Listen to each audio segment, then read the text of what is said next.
If you haven't watched the video on how to hit harder by starting with the feet, I'd recommend you go look at that now. Coming up from the feet though, what's the next thing that we have? It's the hips. So today I'm going to talk to you about hip rotation. Now, you talk to boxing, and boxing has the idea of rotating the hips or hitting with the hips. So does karate. So I'm going to show you that basic first. Then I'm going to move into something you probably haven't heard of from the internal martial arts. Okay, so I'm just going to shoot my feet. I'm standing here square. I'm going to go ahead and pull up my shirt a little bit. And what I want you to see, of course, is that, when we're talking hip rotation, this is what we're talking about.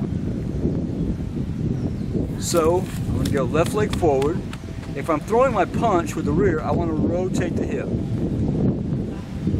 So I'm pushing off the ground, at the simultaneously I'm rotating the hip to lock out the other side. So I rotate the hip. Now, let's add a little element to that probably most of us haven't been exposed to.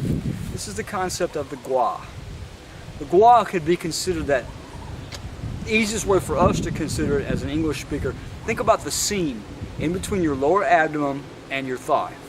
So a normal boxer will rotate his hips. So coming up off the ground, the energy from there, coming up the ground and rotating the hip to throw the punch. Now then, what if you added one more element to that? It has the idea of a dropping of the gua. So what I want to do is I want to put my hand here and I want to turn, and you can feel the thigh squeezing in on the abdomen.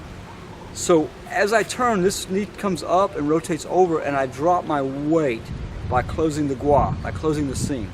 So it's not just a hip rotation, it's a coming up and dropping the weight down. I'm really exaggerating now. Ooh, up and over, up and over. So like by closing the gua, I get this sort of an action. I get kind of an up and down action. What that does then, gives you the energy you've taken from your feet, gives you the hip rotation, but it also adds that idea of dropping the weight down so that now you're hitting more with full body force.